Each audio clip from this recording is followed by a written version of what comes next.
Hello बच्चों, कैसे हैं? तो देखिए, हम लोग अपना दूसरा पाठ पढ़ते हैं हमारा परिवेश में।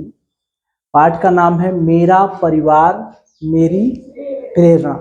जैसे आप लोगों के परिवार में कोई ऐसे होते हैं जिनसे आपको प्रेरणा मिलती है, मतलब ये समझ रहे हैं। जैसे मान लीजिए किसी के घर में भैया हैं या पापा हैं या चाचा चाचा के लड़के हैं, मतलब चचेरे भाई हैं।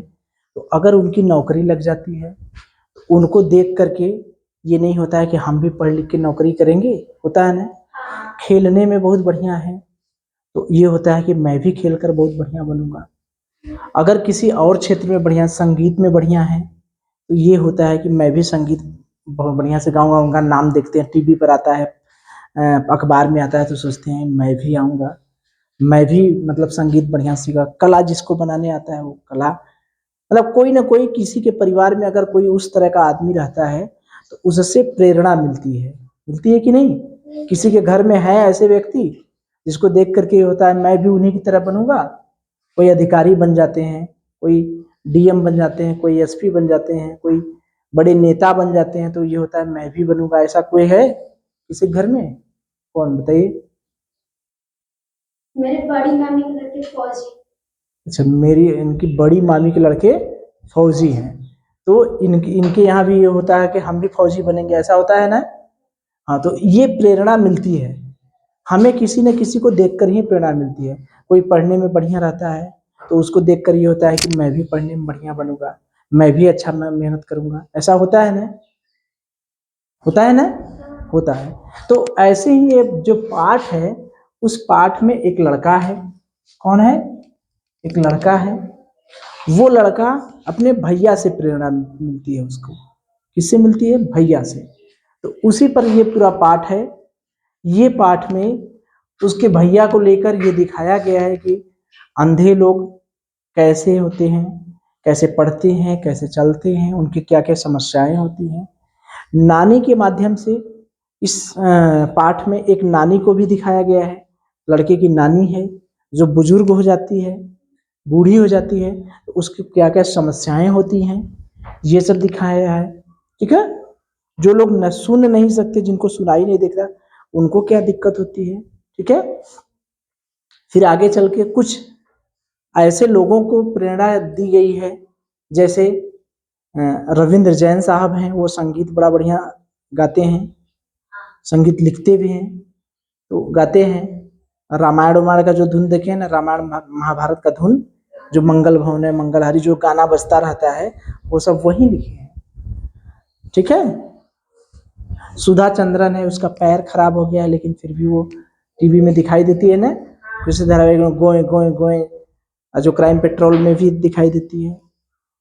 तो वो सब प्रेरणा है। किसी ने किसी का हाथ खराब है तो शरद गायकवाड़, ठीक है, हाँ, तैराकी में। तो इस तरह से ये सभी लोगों को पूरे पाठ में दिखाया गया है। ठीक है। तो हम लोग पाठ को देखें। देखिए, लड़का बहुत खुश है कि पर्यावरण पर लेख, स्कूल में जो है पर्यावरण पर लेख लिखा और उसका लेख सबसे बढ़िया था। जैसे आप लोगों कोई चीज पढ़ते हैं, कोई प्रतियोगिता होती है, कोई क्विज होता है, उसमें जो विजयी हो जाता है, नहीं खुश होते हैं? होते हैं ना। तो उसी तरह से उसका जो लेख था वो बहुत बढ़िया था, सबसे बढ़िया था। वो खुश था कि मैं जाऊंगा घर पे तो दो लोग थे, एक उसकी नानी थी, एक उसके भैया थे। थी तो उसकी मम्मी भी रहती थी साथ में। नानी जो है उस लड़के के साथ ही रहती थी। ठीक है। भैया ने कहा कि नानी आप बुजुर्ग हो गए हैं, नानी की कोई देखभाल नहीं करने वाला है, तो आप हमारे साथ रहिए। तो नानी जो है वो भैया के साथ रहती थी, मतलब हम लोगों के साथ रहती थी। तो परिवार में कौन कौन थे? नानी, भैया, मैं और मम्मी, ये सभी लोग थे। ठीक है। तो सबसे ज्यादा मेरे बारे में, मेरी पढ़ाई के बारे में जो पूछते थे वो मेरे भैया पूछते थे और नानी पूछती थी। तो वो बड़ा खुश था कि मैं चलूंगा तो नानी और भैया को बताऊंगा कि भैया मेरा लेख जो है वो सबसे बढ़िया था इस स्कूल में, ठीक है। तो वो बड़ा खुश था। अब देखिए, अब उसके परिवार में नानी, मैं, मम्मी, पापा। अब ये जो लड़का है, उस लड़के की प्रेरणा मतलब आइडियल बताए ना अभी कि भैया को कोई मानते हैं कि मैं भी भैया की तरह बनूंगा, तो उसकी जो प्रेरणा थे वो कौन थे? भैया। आदर्श किसको मानता था? प्रेरणा मतलब आदर्श किसको मानता था? भैया को। तो अगर आपसे प्रश्न पूछता है कि जो लड़का था वो बहुत खुश क्यों था? क्योंकि पर्यावरण पर जो लेख लिखा गया था वो उसका बहुत सुंदर था, सबसे अच्छा था। उसकी पढ़ाई लिखाई के बारे में कौन पूछता था? तो नानी पूछते थे और भैया पूछते थे। नानी अपने साथ ही रहती थी, कोई देखभाल करने वाला नहीं था। मेरे लिए प्रेरणा के स्रोत जो थे, आदर्श जो थे, कौन थे? मेरे भैया थे। नानी जो थी वो चूंकि बुजुर्ग हो गई थी, बूढ़ी हो गई थी, तो नानी को जब आदमी बूढ़ा हो जाता है तो कई दिक्कतें आती है। नहीं दिक्कतें आती? सुनाई कम देता है, दिखाई कम देता है, हड्डियां कमजोर हो जाती हैं, आदमी को चलने में दिक्कत होती है, सांस लेने में दिक्कत होती है। नहीं होती है क्या? ये सब दिक्कत होती है ना। तो यही जब बुजुर्ग हो जाता है आदमी, तो आंख से कम दिखाई देता है, कान से कम सुनाई देता है, सांस लेने में दिक्कत होती है और हड्डियां कमजोर हो जाती है, ठीक है। तो बुजुर्ग होने पर या बूढ़े होने पर कौन कौन सी दिक्कतें आती हैं, आप बता देंगे? आंख से कम दिखाई देता है, कान से कम सुनाई कम देता है, सांस लेने में दिक्कत होती है, हड्डी कमजोर हो जाती है। तो नानी को भी कम सुनाई देता था, ठीक है। नानी को सुनाई कम देता था, लेकिन नानी को शौक था कि मैं जानूं कि आज क्या है, अखबार में आज क्या आया है, अखबार में क्या सूचना है, देश विदेश में क्या हो रहा है। तो उसके लिए पापा रोज सुबह सुबह या शाम को जब भी मौका मिलता तो जोर जोर से अखबार पढ़कर किसको सुनाते थे? नानी को। क्यों? क्यों जोर जोर से पढ़ते थे? क्योंकि नानी ऊंचा सुनती थी। ऊंचा सुनने का मतलब कम सुनती थी। ऊंचा सुनने का मतलब कम सुनती थी। इतनी बातें समझ में आ गई, ठीक है। नानी को बाटी चोखा बहुत बढ़िया बनाती थी। जैसे सबकी नानी के खाने का बड़ा एक अलग आनंद रहता है। किसी की नानी कचौड़ी बहुत बढ़िया बनाती है, किसी की नानी दाल बहुत बढ़िया बनाती है, किसी की नानी खीर बहुत बढ़िया बनाती है ना। जब नानी के यहाँ जाते थे तो सब लोग सोचते हैं आज नानी के यहाँ चलेंगे तो हम तो नानी से कहेंगे कि नानी ये बनाइए, होता है ना। तो इसकी जो नानी थी वो बाटी चोखा बहुत बढ़िया बनाती थी। क्या बनाती थी? बाटी चोखा बहुत बढ़िया थी। अब पकवान बहुत बढ़िया थी। पकवान माने पूड़ी, कचौड़ी, खीर, ये सब। बाटी चोखा भी बढ़िया बनाती थी और उसके साथ साथ पकवान भी बनाती थी। लेकिन सबसे बढ़िया जो बनाती थी वो क्या बनाती थी? बाटी चोखा। अगर पूछा जाए कि नानी सबसे बढ़िया क्या बनाती थी तो क्या बनाती थी? बाटी चोखा। मम्मी को जब कोई पकवान बनाना होता था तो वो किससे पूछती थी? नानी से। नानी मतलब मम्मी की मम्मी। नानी मतलब मम्मी की मम्मी। तो मम्मी को भी अगर कोई चीज नहीं समझ में आता था पकवान बनाना कि बढ़िया कैसे बनाए तो वो नानी से पूछती थी, ठीक है। इतनी चीजें क्लियर हैं। इसमें क्या था? मेरा पर्यावरण लेख बहुत बढ़िया था। मैं नानी और भैया को सुनाना चाहता था। मेरे प्रेरणा जो थे मेरे भैया थे। नानी को सुनाई कम देता था। पापा जोर जोर से अखबार पढ़ के नानी को सुनाते थे। नानी को बाटी चोखा बहुत बढ़िया बनाती थी। नानी पकवान बनाने के लिए नानी से मम्मी जो है पकवान बनाने के लिए पूछती थी। अब बूढ़ी होने पर आंख से कम दिखाई देता है, कान से कम सुनाई, सांस में लेने में कम तकलीफ होती है और हड्डियां कमजोर हो जाती है। ठीक है, अब चलिए किशन भैया, उसके भैया का क्या नाम था? किशन। ठीक है, तो उसके किशन भैया जो थे वो संगीत सिखाते थे। क्या सिखाते थे? संगीत। किशन भैया संगीत सिखाते थे। अब किस सबका कोई ना कोई शौक होता है। ठीक है, जैसे मेरा शौक क्या है? फिल्में देखना। ठीक है, और सीआईडी और क्राइम पेट्रोल, इस तरह की जो साइंस वाली मूवी है, साइंस वाली मूवी समझ रहे हैं, विज्ञान वाली जो मूवी है, जैसे पृथ्वी के बारे में, समुद्र के बारे में, जो लहर वहर है, मछली के बारे में, टारपीडो के बारे में, शैवाल, वो क्या कहते हैं, शार्क के बारे में, नहीं टीवी में दिखाता है पिक्चर, तो वो मुझे बहुत पसंद है। मुझे खोज करना बड़ा पसंद है। उसी सबका अलग अलग होगा, किसी को टीवी देखना पसंद होगा, किसी को गाना सुनना पसंद होगा, किसी को बैडमिंटन, किसी को खो खो, किसी को तैराकी, किसी को घूमना, सबका अलग अलग शौक रहता है ना। तो उसी तरह से जो भैया का शौक था, वो भैया, और क्या क्या अच्छा क्या क्या शौक है? क्या? कोसी? अच्छा, बॉक्सिंग देखना। हो तो वही बताना चाहिए ना कि बॉक्सिंग देखना, भूल गए हम।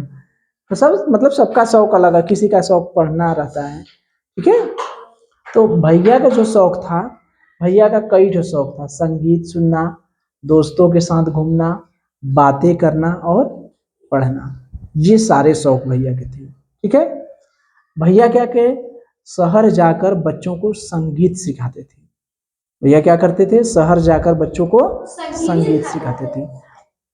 तो बच्चे भैया को बहुत मानते थे। बच्चे जो जो संगीत सीखते थे, जैसे मैं आपको पढ़ा रहा हूँ तो आप मुझे बहुत मानते होंगे। ठीक है, तो जो बढ़िया रहते हैं उनको लोग मानते हैं। तो भैया भी संगीत बहुत बढ़िया सिखाते थे, इसलिए जो इनके संगीत सीखने वाले बच्चे थे वो भैया को बहुत मानते थे। तो 26 जनवरी को कार्यक्रम होना था। जैसे हम लोगों के 26 जनवरी को कार्यक्रम नहीं होता है, 15 अगस्त को होता है, 2 अक्टूबर को होता है, और जो पर्व होते हैं उस पर होता है, तरह तरह के प्रोग्राम होता है। तो ऐसे 26 जनवरी को कार्यक्रम होने वाला था।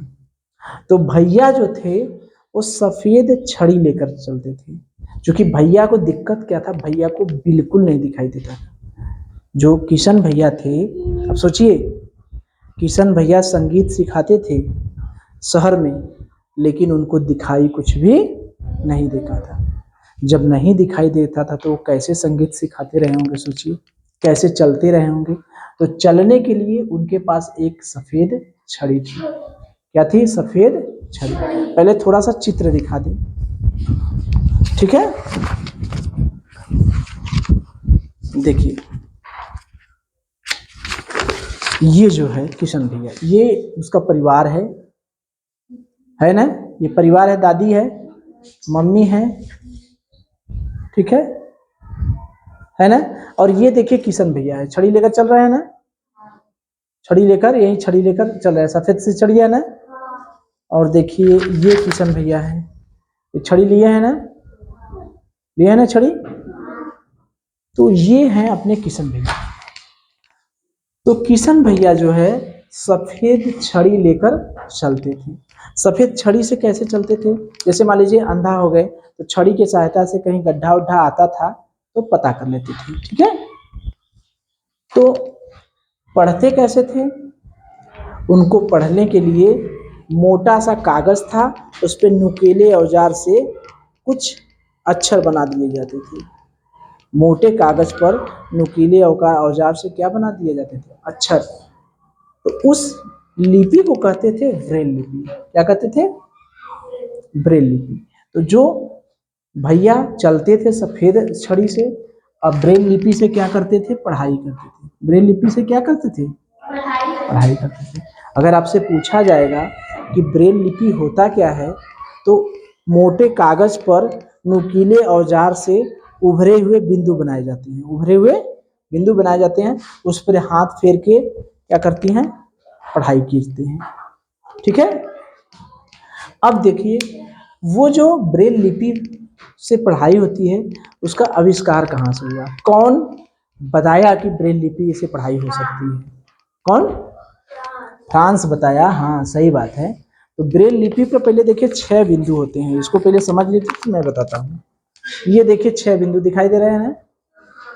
देखिए ए का मतलब 6 बिंदु है, एक काला कर दिए तो ए, 2 ठो काला कर दिए बी, ठीक है ना, एक काला कर दिए ए, 2 काला कर दिए बी, एक कलम दीजिए।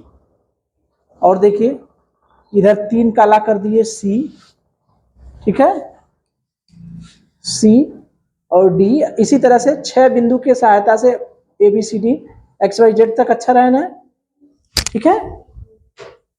तो क्या देखें हम लोग, ब्रेल लिपि में कितने बिंदु हैं, कितने बिंदु थे, 6 बिंदुओं से ए बी सी डी से लेकर जेड तक अक्षर हम लोग पढ़ ले रहे थे। तो अगर आपसे पूछा जाता है कि अंधे लोग क्या लेकर चलते हैं तो क्या कहेंगे, सफेद छड़ी। अंधे लोग पढ़ाई कैसे करते हैं, ब्रेल लिपि से। ब्रेल लिपि में होता क्या है, नहीं बिंदु पूछेंगे तब ना। ब्रेल लिपि में क्या होता है, मोटे कागज पर उभरे हुए अक्षर होते हैं, उभरे हुए अक्षर होते हैं, बिंदु होते हैं। उस पे कैसे पढ़ते हैं, हाथ फेर कर करते हैं।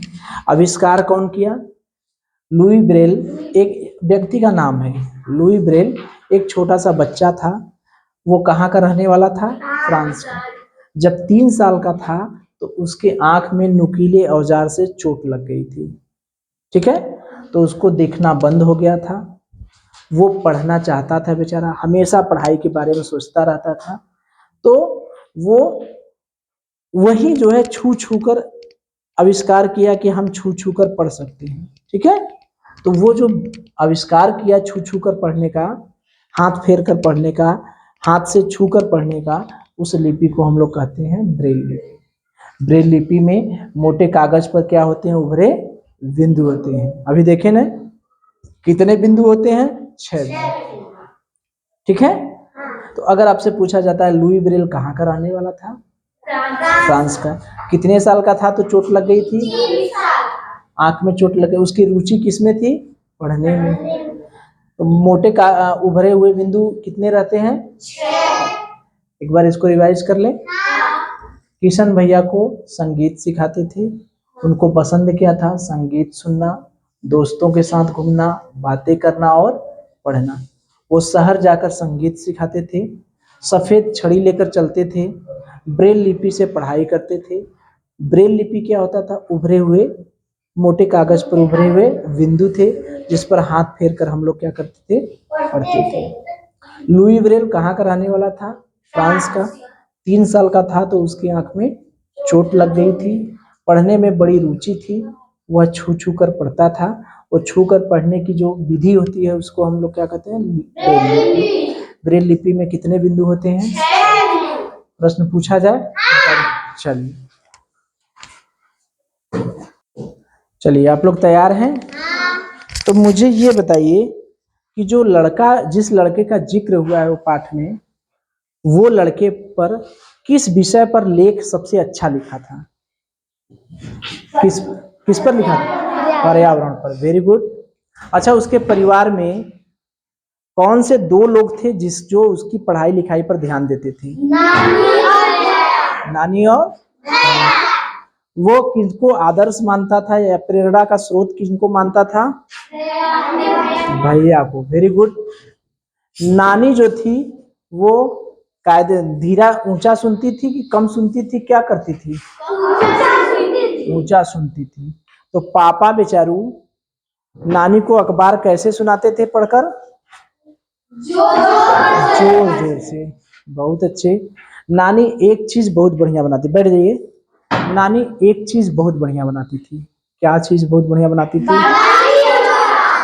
बाटी चोखा। बहुत अच्छे।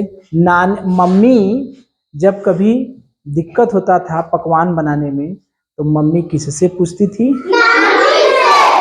नानी से। Very good. अच्छा ये बताइए, जब आदमी बूढ़ा हो जाता है तो उसे क्या क्या समस्या हो जाती है,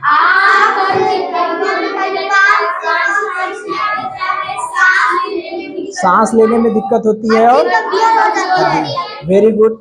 अच्छा किशन भैया क्या सिखाते थे, संगीत सिखाते थे। बहुत अच्छे। अच्छा मुझे ये बताइए कि किशन भैया को क्या क्या शौक था?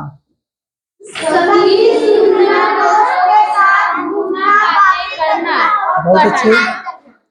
अच्छा किशन भैया एक छड़ी लेकर चलते थे, वो छड़ी किस रंग की थी? सफेद रंग की। पढ़ाई कैसे करते थे? ब्रेल लिपि से। Very good.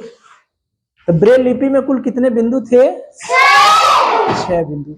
अच्छा मुझे ये बताया कि लुई ब्रेल जो है कहाँ का रहने वाला था? फ्रांस का। क्या साल का था तो चोट लग गई थी? 3 साल का था। ब्रेल लिपि का आविष्कार किसने किया था? Louis Braille. बहुत अच्छे, बैठ जाइए। Very good.